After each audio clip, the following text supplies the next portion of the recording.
Hello and welcome to crack academy. My name is Shashank Roy और आज हम इजराइल पैलेस्टीन के बारे में बात करने वाले हैं। Now this article was published in the Hindu. In Gaza Israel is waging an invisible environmental war. Before Israel occupation land grew grapefruit, strawberries, oranges, almonds, watermelon, egg plants and olives. इस article को पढ़ के आपको यह पता चलेगा that Israel is not only attacking with arms and ammunition, Israel has a multi-pronged approach to destroy the identity and existence of Palestinian people and Palestinian land. Now, इस पूरे आर्टिकल में आप समझेंगे कि किस तरीके से गाजा के ऊपर एक इनविजिबल वॉर रेज कर दिया है इजराइल ने। एक बार जरा इस पूरे एरिया को देखिए, द लेवल ऑफ डेमोलिशन, और पूरा का पूरा जो इंडस्ट्रियल डेमोलिशन है, जो होम्स के डेमोलिशन है, जो कंक्रीट का डेमोलिशन है, ये पूरे इन्वायरमेंटल को पॉल्यूट करेगा और पता नहीं कितने साल लग जाएंगे इनको फिर से रिस्टोर करने में। ये कुछ एरियाज हैं जो बिल्कुल मिट्टी में दबे हुए हैं, the result of constant firing and attack by Israeli forces. एक बार जबालिया एरिया को देख लीजिएगा। This is Jabalia refugee camp, जहां बड़े लेवल पे अटैक हुआ and many people have been killed and entire community has been destroyed. This is Jabalia refugee camp, this is Jabalia refugee camp, और इस refugee camp में Israel is raging a war, a water war, a food war. एक बार जरा इस तरीके को समझते हैं। अगर आप देखें तो क्वेश्चन ये है कि is Israel using food water,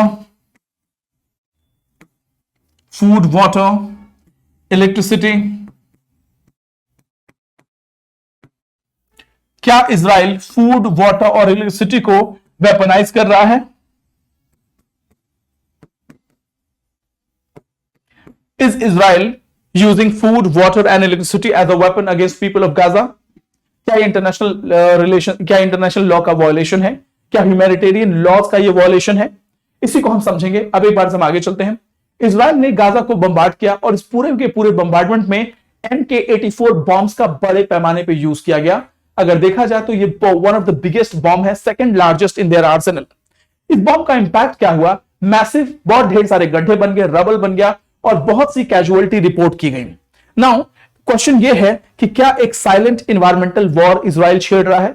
बिल्कुल सही है, क्योंकि इन बॉम्ब्स को यूज करने के बाद उस इन्वायरमेंट में पूरे के पूरे बहुत से गड्ढे बन जाएंगे, इंडस्ट्रियल बिल्डिंग कोलैप्स हो जाएगा, बिल्डिंग से निकलने वाला जो डिमोलिशन मटेरियल है वो सब बिखरा रहेगा और पूरे इन्वायरमेंट को पॉल्यूट करेगा, जिसको रिस्टोर करने में कई साल लग जाएंगे। उसके अलावा इजराइल ने व्हाइट फास्फोरस को भी बहुत बड़े लेवल पे यूज किया, जो इंटरनेशनल ह्यूमैनिटेरियन लॉ का वायलेशन है। व्हाइट फास्फोरस को एक स्मोक स्क्रीन के तौर पे यूज किया जाता है। जनरली इसको आर्म्ड फोर्सेस को कवर करने के लिए यूज किया जाता है, ताकि दुश्मन जो है आपके आर्मी के मूवमेंट को ट्रैक ना कर सके। लेकिन इजराइल ने और इसके पहले रशिया ने इनडिस्क्रिमिनेटली व्हाइट फास्फोरस का यूज किया, जो कि वायलेशन है। एक्सप्लोसिव अमाउंट, पहले फर्स्ट मंथ में इजराइल ने लगभग 25,000 टन एक्सप्लोसिव यूज किए एट 12,000 प्लस गाजा वॉर में। यानी इतना व्हाइट फास्फोरस सीरिया के 4 साल के सिविल वॉर में यूज नहीं हुआ, जितना कुछ दिनों में इजराइल ने गाजा के अगेंस्ट में यूज किया व्हाइट फास्फोरस। और इसके बहुत ही वाइडर रेपरकशंस हैं। इन्वायरमेंटल कॉन्सिक्वेंसेस क्या है? MK-84 बॉम्ब्स में उसके अलावा ये तो व्हाइट फास्फोरस, इसका इन्वायरमेंटल डैमेज हम बाद में बताएंगे। MK-84 वेपन में जो है ट्राइटोनल एल्यूमिनियम और TNT यूज किया, जो कि इन्वायरमेंट के साथ साथ सॉइल, वाटर, एयर, इन सबको हजार्डस सब्सटेंसेस से लेस कर देते हैं। पूरा इन्वायरमेंट जो है, वाटर है और एयर है, टॉक्सिक हो जाता है, जिसको रिकवर करने में कई साल लग जाते हैं। बिल्डिंग से निकलने वाला जो रबल है वो बहुत टॉक्सिक है, एयर पॉल्यूशन को प्रमोट करता है और बहुत ही मुश्किल होता है इन सारे एरियाज को क्लीन करना, फिर से रिस्टोर करना। Now historical context, decades of bombardment.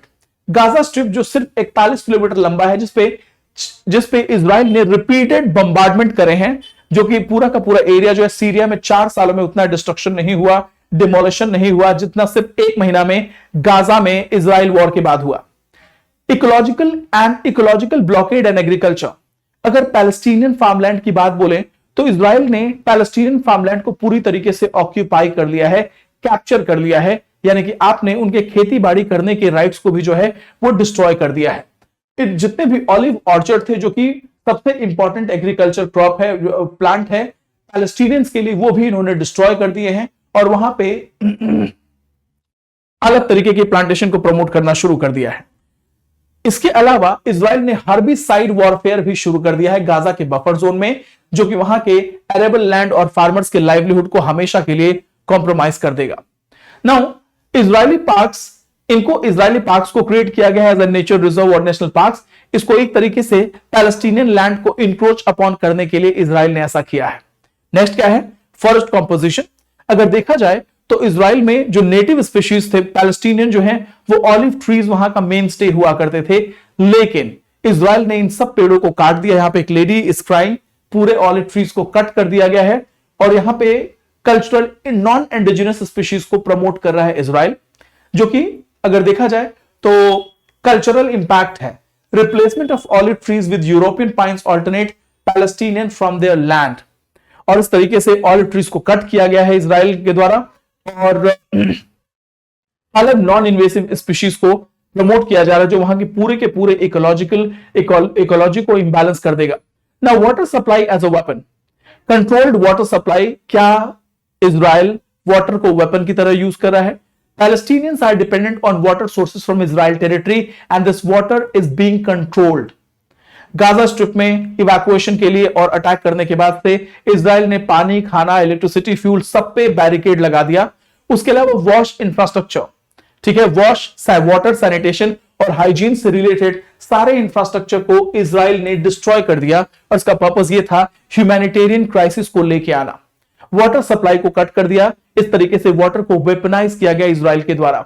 यहां के मिनिस्टर का जो है, I ordered to immediately cut off the water supply from Israel to Gaza. Electricity and fuel were cut off 2 days ago।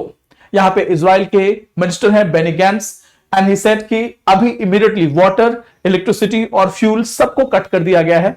Now sewage disposal की अगर हम बात बोले तो रॉ सीवेज वाटर जो है वो सी में जा रहा है, क्योंकि वेस्ट वाटर प्लांट डैमेज हो चुके हैं जो फिशरीज और फिशिंग कम्युनिटीज को इंपैक्ट कर रहे हैं। नाउ इट इज ब्लेम्ड कि इजराइल ने फूड, हंगर, वाटर, फ्यूल सबको वेपनाइज कर लिया है और जो हमें दिख रहा है वो सिर्फ यह है कि इजराइल ने गाजा पे अटैक किया, but the reality is Israel is waging a war जो कि इन्वायरमेंटल है, कल्चरल है, सोशल है, पॉलिटिकल है और इसके वाइडर रेपरकशन है। लॉन्ग टर्म हेल्थ इंपैक्ट्स की अगर हम बात बोलें तो कॉन्फ्लिक्ट जोन में इन्वायरमेंटल डैमेज जो है वो हेल्थ इश्यूज को प्रमोट करेंगे, कॉन्जेनिटल बर्थ डिफेक्ट्स होंगे। Now shared consequences, environmental violence की अगर हम बात बोलें तो they are being deprived of clean air and water by Israel. Regional impact क्या है? रीजनल इंपैक्ट ये है कि कोस्टल एक्विफर्स जो हैं वो बिल्कुल पॉल्यूटेड हो चुके हैं और फास्फोरस बॉम्बिंग के चलते इजराइल का जितना भी एयर एरिया है, एयर पॉल्यूटेड हो चुका है।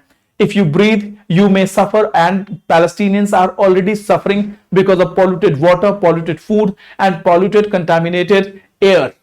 और इसका इम्पैक्ट कई जनरेशंस तक देखने को मिलेगा। सो ये एक एग्जाम्पल था कि हम जिस तरीके से इजराइल के वॉर को देख रहे हैं उसको हमें नजरिया बदलने की जरूरत है।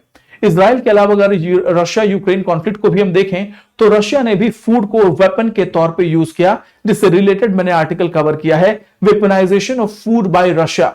So please have a look at it और इसमें ह्यूमैनिटेरियन एंगल को तलाशने की कोशिश कीजिए। आप चाहें तो इस पर रिलेटेड एक आर्टिकल लिख सकते हैं और अपने आप को इवैल्यूएट कर सकते हैं।